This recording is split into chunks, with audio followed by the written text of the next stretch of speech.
Hello and welcome back to Lorcan Villain. My name is Baker and today we're going to be taking a look at some of the latest card reveals for Rise of the Floodborn. It's currently midnight where I am. I was up late plotting the demise of the Great Illuminary like all good Lorcan Villains do. And we got another release, another reveal for one of the cards coming up in Floodborn, and I wanted to leave it until we had a good chunk for me to do a video reviewing them. And I feel like we've got quite a few now and some exciting things to talk about, so we're going to jump straight in. We'll start off with some of the ones that were revealed a while ago, like a couple of weeks ago, that are a bit more old news, but I haven't done my initial reactions to them. So let's start off with the Prince. Never gives up. 3-cost inkable, 1 strength, 3 willpower, Dreamborn Hero Prince with Bodyguard and Resist 1, which is obviously the new keyword in Rise of the Floodborn, and 2 lore pips. I think this is pretty good, to be honest. I mean, Bodyguarders already are seeing play for multiple reasons. Obviously, we still have Simba. I think Simba is our cheapest bodyguarder. I think Hercules is the same cost as this, but you know, Hercules has that 3 strength, I believe. But you've got the 2 lore pips here and Resist 1, and Resist is going to be a very important keyword and function in future sets. So yeah, I like the Prince. I can absolutely see him seeing play. Next up, we've got Mulan, Soldier in Training, 4-cost uninkable, Storyborn Hero Princess with 4 strength and 3 willpower, and the Rush ability, 1 lore pip. So yeah, interesting. Obviously, Rush is powerful. Ruby already has Maui, but obviously that's a 5-cost, but Maui is inkable. And if it's Ruby Amethyst you're looking at, obviously we already have Rafiki. But that 4 strength, I could just, again, it's just going to depend on how the meta changes. And again, already this is a good answer for a lot of the 4 willpower cards in Emerald. Comes to mind the most when I think of things with 4 willpower. So even if this was available in set 1, I could see this have seen play. So yeah, I like Mulan. I think there's absolutely a place for her in future formats. Next up, we've got Panic, Underworld Imp, Storyborn Ally, 3-cost uninkable with 2 strength and 3 willpower, 2 lore pips, and the I Can Handle It ability. When you play this character, chosen character gets +2 strength this turn. If the chosen character is named Pain, he gets +4 strength instead. So this is obviously immediately comparable to Megara, who gives a +2 to strength when she's put out. Is she a 2 or 3 cost? Either way, she's inkable and Panic isn't, so she does supersede him massively already. But again, we haven't seen the Pain card yet. Maybe Pain is really good.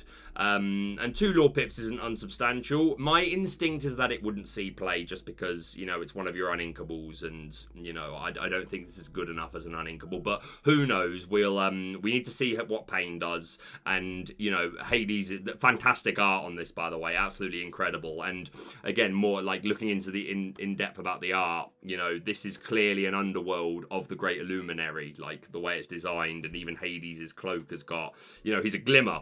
So yeah, I imagine we're going to see an Emerald Hades, and maybe he has some sort of ability which works off of pain and panic. Who knows? But other than that, I'm not overwhelmed by Panic. But when we see Pain, who knows? That could change. Next up, we've got I'm Stuck, which is just the cutest thing I've ever seen. This is one of the older reveals. 1-cost inkable. It's an action. Chosen exerted character can't ready at the start of their next turn. Oh, bother, not again. I don't have a very good poo voice. So, yeah, I don't know. Like, it's inkable and only 1 cost. And, you know, just stopping, you know, like, Befuddle is good for many reasons, but one of them is literally just, you know, slowing your opponent down. So maybe this is enough just for that. Like, if you're playing Amethyst Emerald Lockout, then maybe this is, like, enough as a 1 count, or good enough to, like, just slow them down a little bit. Not sure. Obviously, Amethyst inherently has some stuff like Elsa to exert or stop them exerting the next turn, so you just keep them exerted forever. I'm not sure if this will see play yet, but artwork is cute as heck, so yeah, good card. Next up, another one of the cards that was revealed quite a while ago, but will work from older to newer. We've got Cogsworth, Talking Clock, 2-cost inkable, Storyborn Ally, 2 strength, 3 willpower, and the Wait a Minute ability. Your characters with Reckless gain the ability to exert and gain 1 lore. 1 lore pip. Yeah, or interesting. Like, I think this is our first card with an ability like that. I'm pretty sure. So yeah, I like it. There is a Floodborn that we're going to move on to straight away, which, you know, having a Floodborn that's okay to good always makes, I think, the baby version of the card, you know, better. But even just on its own, you know, like, I'm not sure you build a deck around it, but, you know, if there's reason to put the Floodborn Cogsworth in your deck, then there could be situations where this comes in handy. So yeah, I like Cogsworth. And moving on to the Floodborn, we've got Cogsworth Grandfather Clock. 5 cost inkable, 2 strength, 5 willpower. I love this art. It's beautiful. Look at old man Cogsworth. And I think there's a lot to be said about this artwork in terms of eventually I'm going to do a video talking about the lore of Lorcana and the story and like the secrets in the artwork. I'm fascinated by that sort of stuff. But yeah, this is very clearly in the Greater Luminary. And with all these books not very well maintained. Let's put it this way: Bell wouldn't have that. They would not be that badly organised with Bell running the show. So yeah, I feel like this is the library of the Greater Luminary, and you know, it's like the way we've had it referenced that Mickey welcomes people into the Greater Luminary, and certain characters are more closely associated with it, even before the Floodborn stuff started kicking off. I feel like Cogsworth is going to be an important character in that story, just speculating. But let's look at him in more detail. Like I say, Floodborn ally, you can pay 3 ink to shift on top of your other Cogsworth. So yeah, turn to basic baby Cogsworth. I was going to call him basic Cogsworth then. I don't think he'd have that. Nah, that's show more respect. There's nothing basic about Cogsworth. But my man has Ward, which we know to be strong. Obviously, the first thing that comes to mind when you think of Ward really is Kuzco. There's the Donald Duck. Can't remember off the top of my head, but like that sees a little bit of play. Still don't think it's great. But this is a Floodborn with 2 lore pips. It's nice and bulky, and then on top of that, it's got the Unwind ability. Your other characters gain resist 1, and again, we've talked about resist 1, the new keyword. I think it's really going to be game changing. It's going to be very important in future formats. And just so people know, these resists do stack. So if you've got 2 Grandfather Clock out, they essentially have resist 2. It's not like there was something to be said when I first read this, where I was like, okay, so if it's got resist 1 and then you give it resist 1 again, it's still just resist 1. But no, apparently from the research I've done, these do stack. So yeah, I can absolutely see Cogsworth seeing play, and just again that Unwind ability and just being annoying with Ward, and it's quite bulky, and sometimes you wouldn't even quest with him, you're just using him to protect. So yeah, I think Cogsworth will have there is a time and a place. Okay, for those that are still watching and didn't unsubscribe after that terrible joke, we have Minnie Mouse, Wide-Eyed Diver, 4 cost inkable with 2 strength, 3 willpower, Floodborn hero, so shift 2. So is the Minnie in Amber 1 cost? I think she is, or is she 2 cost? I'm gonna have to double check that. But either way, you can shift 2 to you can shift 2 to shift. I am an expert at Lorcana. Only the finest of terminologies are used on this channel. But she has Evasive and then the Undersea Adventure. When you play a second action in a turn, this character gets +2 lore this turn. So we already had a couple of cheap actions. Like, what's this Cruella de Vil one in Sudden Chill comes to mind. And there probably are a couple more. And we're getting more. We've already had a couple revealed that we will talk about in the rest of this video. So it's not unrealistic necessarily to play 2 actions in a turn, but I don't know if it's always optimal to be able to do that, and I don't know if you're getting enough out of it. Yeah, I'm not overwhelmed by this. My initial thought is that it won't see a lot of play. I could be wrong. I've been wrong before. What I find far more interesting about this is, again, looking into the artwork and the lore. Our girl Minnie has absolutely uncovered Ursula's Cauldron there.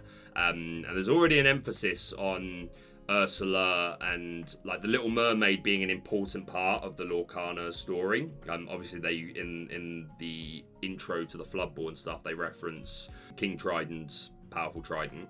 And obviously there's art of Jetsam and Flotsam stealing Ariel's stuff, and she's got like the globe from the Greater Luminary among her stuff. So yeah, there are clues that the Little Mermaid has strong significance to the overarching story of Lorcana, and here's Minnie finding the cauldron, so I think that's fascinating. But yeah, the card itself, if I was to call it now, I don't think it will see play, but who knows? I've been wrong before and I'll be wrong again. Next up, we have one of those cheap actions in Hypnotize. 3-cost inkable. Love the art for this. Each opponent chooses and discards a card. Draw a card. So yeah, if you're running just 60 cards, like this is going to absolutely add to your consistency, just getting to draw. It's not always worth it in this particular game because you're having to spend the ink. But again, just making the opponent discard cards, and it's what Emerald wants to do. It's just, you know, like there's already... stuff like Sudden Chill and Flynn Rider, so this is just adding to what that colour already wants to do and giving you some extra consistency. So whether or not it would be worth deck spots, I don't know, but sure, absolutely, I could see like 56 cards and 4 times Hypnotize. Makes sense to me. Next up, yes, another cheap action. We have Improvise. 1-cost inkable. Chosen character gets +1 strength this turn. Draw a card. So just adding to Emerald's ability to just be really, really consistent. Again, you are having to spend ink these turns to play this, but like this 1 cost is very reasonable as far as I'm concerned. Like I think you can like play this on turn 3 or 4 or 5 and still get a good curve. So yeah, I think Improvise will definitely see play. This and the Hypnotize immediately remind me of my Yu-Gi-Oh days. We had Upstart Goblin, which was your opponent gains 1,000 life points, draw a card, and that still saw a ton of play just because you would play 37 cards and 3 Upstart Goblin just to add to consistency. Even though you were giving your opponent something, it was still worthwhile just being more consistent. And yeah, in these 2 cards instances, you are actually doing things like adding strength will be a math fixer. It will change games, and yeah, obviously discarding cards is never fun. So yep, I absolutely see this seeing play. Next up, one of the cards that I am the most excited for because it is from my favourite Disney film. Although that seems to be debated a little bit online. Some people thinking it's Musketeers. And the thing on the shield is like not from the original movie, but like that's the Lorcana Lore Pip. But yeah, this is absolutely Basil the Great Mouse Detective. Mouse Armor, item 2-cost, uninkable, and Protection. Exerts. Chosen character gains resist +1 until your next turn. I think this will see play, even though it's uninkable. Again, it just makes it so much easier to you can stack these if you've got multiple. And again, if you've got this out alongside the Cogsworth we looked at earlier, then that's resist 2, and these numbers are really going to start to bulk up. Worth noting, as powerful as I think resist is going to be, I don't think it will be overpowered, and I think decks like anything running support is a natural like sort of deterrent for resist or challenger plus. And again, a lot of decks are already running support like Maximus and Philatites, so I don't think this is going to be busted by any means, but I do think it's going to be important, and it's going to add more emphasis to people needing to play some support cards in their deck, maybe to decks that weren't already running them. But yeah, really like Mouse Armor, and yay, Basil. Next up, another that was revealed quite a while ago is Flynn Rider, Confident Vagabond. Storyborn Hero Prince, 1 strength, 3 willpower. I love a good fan club, but hey, they could at least try and get the nose right. 1 lore pip. One thing that's interesting to note is the artwork. You can see that one of the posters of Flynn Rider on the tree is the Flynn that we already had in Chapter 1. In Emerald, so that probably tells us that the artwork in the others are going to be future Flynn Riders that we get. But yeah, obviously nothing too special about this, but you know, there are already decks that run cards of this stat line, and I think we'll get a lot of, like, again, we'll see these same stat lines on lots of cards, but they'll have different characterizations, like this one's a prince and a hero, and that will change things. So yeah, who knows, maybe it ends up being really good. Next up, we've got Bucky, Squirrel Squeak Tutor. 2-cost inkable with a 1/1 stat line. Storyborn ally. Bucky has Ward, which we like Ward, and then the Squeak ability. Whenever you play a Floodborn character, each opponent chooses and discards a card. You know, that could be quite mad. Like when you get to like 6, 7, 8 ink, and there are some cheap some cheap shifting characters, some cheap Floodborns. So yeah, by the time you get to 6, 7, 8 ink, it's not unreasonable to have put this down the turn before and then shift a couple of things and make your opponent discard 2, 3 cards. So yeah, I think Bucky will end up seeing play and prove to be very annoying, especially with War. That's kind of bad. Next up, we've got an action, another cheap action, Last Stand. This one is uninkable, 2-cost, with banish chosen character who was challenged this turn. I think this is very good. I don't know. I don't know how much play it's going to see. I don't know how many copies you would necessarily put in a deck, but again, like, we've got big bulky things like Ursula, and you know, like anything that's on more of the high end. And just the ability to be able to just challenge in with a 1 or 2 cost and then play this. I mean, yeah, it is a 2 for 1, but sometimes that's probably, there'll be situations where that's worth it. Yeah, I think this is slept on. I think this will see play, but we'll see. But interesting card. Next up, we've got Fang Crossbow, which is an item, 3 cost inkable, and 2 abilities. We've got the Careful Aim, which is exert and pay 2 ink. Chosen character gets -2 strength this turn. So yeah, that alone, I quite like this as something that you can reuse every turn. And again, just being an item, you know, obviously we already have item-based decks, so maybe this helps to make those better.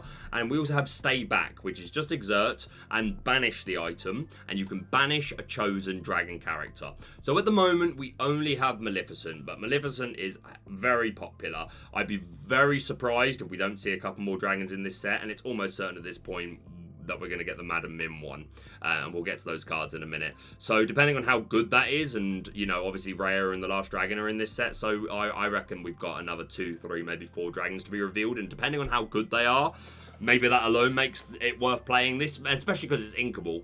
I mean, we've got things like Sword of Truth.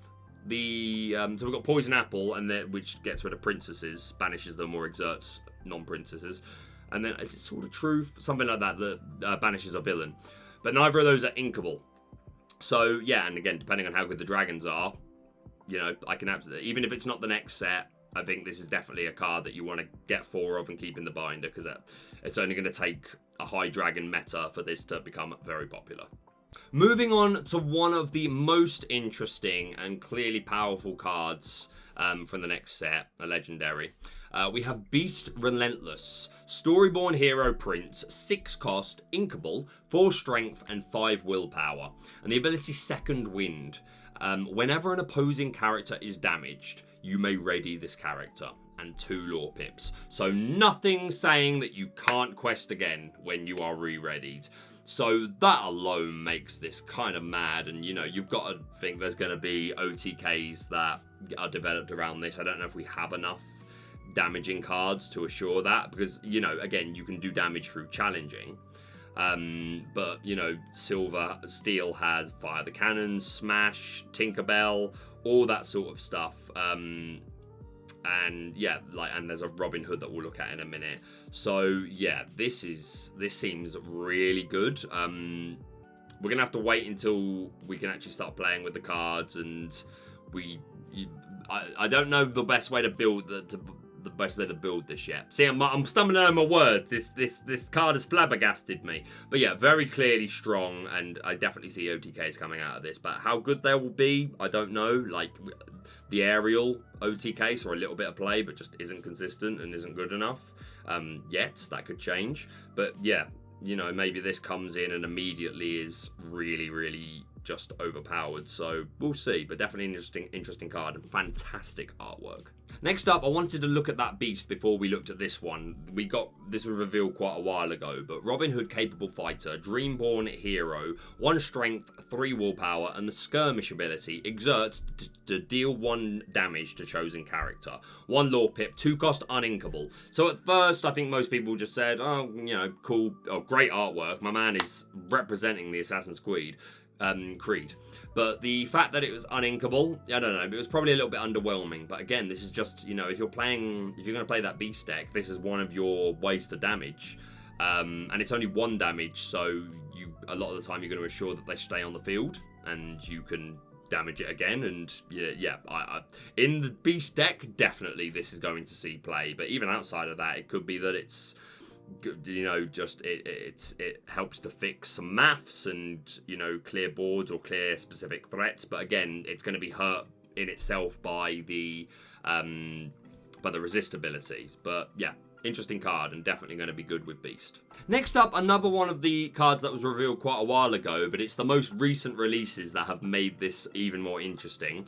Shout out to the art straight away. Fantastic. 2 cost, uninkable. Return chosen character of yours to your hand. Return chosen character of yours to your hand to return another chosen character to their player's hand. So, as well as just the fact that we're bouncing stuff back to their hand, this is really cool just for, you know, resetting your own characters that have come into play abilities. So, off the top of my head, for Emerald, you're looking at probably just John Silver, really, I think, is the main one. But again, you know, depending on what you're paired with, you know, reset your Maleficents, reset your Hades, things like that. So yeah, like just being able to like get second use out of your coming into play abilities is pretty good, even uninkable. So yeah, that alone made this kind of interesting, but some of the newer cards makes it even better. Moving on to some of the most interesting and recent cards then. So we have Merlin in rabbit form, and there are other Merlins and Madam Mims, so clearly we're going to get them all. They might not all be in this set, or they might be all in the set and bundle them together. But yeah, there's a lot of characters that these two turn into during their duel in the Sword of the Stone. So yeah, we've got Merlin Rabbit, Storyborn, Mentor, Sorcerer, 4-cost, uninkable, with a 2/3 stat line, and Hoppity Hip. When you play this character, and when he leaves play, you may draw a card. That's fantastic. Card draw is king. You're getting 2 cards out of it, and it's just when he leaves play. So if he goes to the Inkwell, if he goes back to your hand, if he gets banished, anything, you are drawing 2 cards out of this all of the time. The only time you wouldn't draw another card when this leaves play is if we get a Merlin that can shift, and you shift on top of it. But other than that, if this card leaves the field, you're drawing another card. And again, we can pair it with that bounce card that we just looked at a minute ago. Return this back, and then we can be drawing even more cards out of it. So yeah, that alone was interesting, but we have to talk about these cards in succession, really. So moving on to our first Madam Mim card, Fox, 3-cost, inkable, with a 4/3 stat line. That alone is quite mind-blowing. And she's got Chasing the Rabbit. When you play this character, banish her, or return another chosen character of yours to your hand, and she has Rush. So this isn't power creep the way some people are going to think it is, because you still need to satisfy that condition of returning another character on your field to your hand. And sometimes, a lot of the time, that is going to be easy, but there are going to be situations like this isn't just a natural replacement for Rafiki. There are formats and metas where you would still value the Rafiki, because it doesn't have that extra condition of having to have had a character down.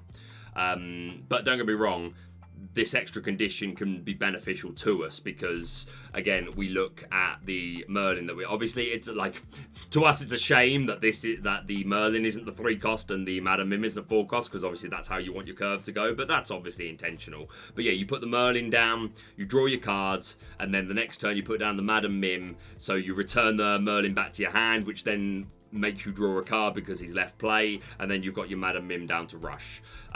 So yeah, and this bounce is going to be consistent, and then you can play the bounce green card and return this back to your hand, and then you can just do it all again, and you're going to get to a point where you're just drawing cards, and you're going to have to either, like, your opponent's going to have to deal with them just to stop them doing this cycle, or just be questing so much and be that ahead of you that they need to stop just bouncing. But if they're drawing that many cards, they're going to find answers. This is going to be very, very good. And again, like, we've had a couple more. I feel like we should talk about them all in succession. Also worth looking again at this Merlin, which we have already covered in my previous look at the Floodborn cards. But again, we have the Battle of Wits on this Merlin. Whenever one of your other characters is returned to your hand from play, this character gets +1 lore, which like when we first saw it, I didn't think it would be... From the cards we had, I didn't think it would be good enough. But we now have some really good bounce things where it's quite unreasonable to think that you could get to 3 lore pips on this in a turn, so, you know, definitely worth mentioning that Merlin alongside. But yeah, moving to this Merlin, we have the Squirrel version. Storyborn Mentor Sorcerer with 2/1 for a stat line, which is generous for a 2-cost inkable, and the Look Before You Leap ability. When you play this character, and when he leaves play, look at the top card of your deck. Put it on either the top or the bottom of your deck. So obviously this is immediately the most comparable to to Yzma, also in Amethyst, because Yzma needs to quest for you to be able to look at the top card of your deck. I do think this is probably a natural replacement, especially because it's at least also got, like, you don't care about the 1 willpower really, not really, because you're at least still got that 2 strength. But yeah, you get to look at 2 cards this way, and you don't have to feel that quest requirement. So it works really well with like Ursa's Cauldron, another way of being Ursa's Cauldron, I mean. And then just getting you manipulate your draw a little bit, or you play it with things like Sapphire, like you just before you want to play Mickey, so that you can have a bit more control over what you're putting straight in the inkwell from the deck. So yep, I like Merlin. And last but not least of the Madam Mim and Merlin dueling cards that we've got so far, but you know, they're coming out so regularly that by the time you see this video, there's probably been another one. But we've got Madam Mim, Snicker Snag, Storyborn Villain Sorcerer, 2 cost with 3/3, which I think is kind of mind-blowing. That's an incredible stat line. And it's because there is a requirement. We've got the Just You Wait ability. When you play this character, banish her or return another chosen character of yours to your hand. So that's clearly going to be the Madam Mim thing, as we saw from the previous card. But again, just like this, I think potentially is the best of the bunch. Because again, like we talked earlier about when we looked at Bounce about resetting your Elsas, your Maleficents, your come into play a bit cards, and both our Madam Mims that we've seen here can also do that. This is fantastic. This may be I think the best card that we've had revealed so far. Like, you know, obviously next to Beast, who, you know, question mark could be really, really good. We don't know yet, but this I absolutely see seeing a lot of play. This is fantastic. Big old fan of this one.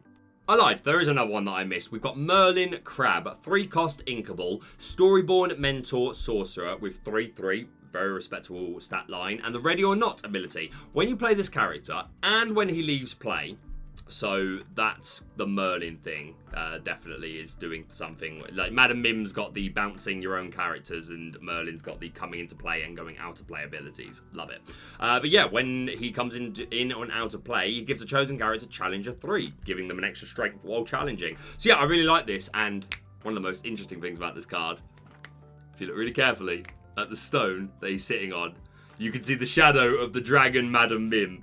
So I'm almost positive that we're getting it in this set. Lovely cheeky bit of artwork. Big fan of that. And I'm going to put my sword in the stone right here.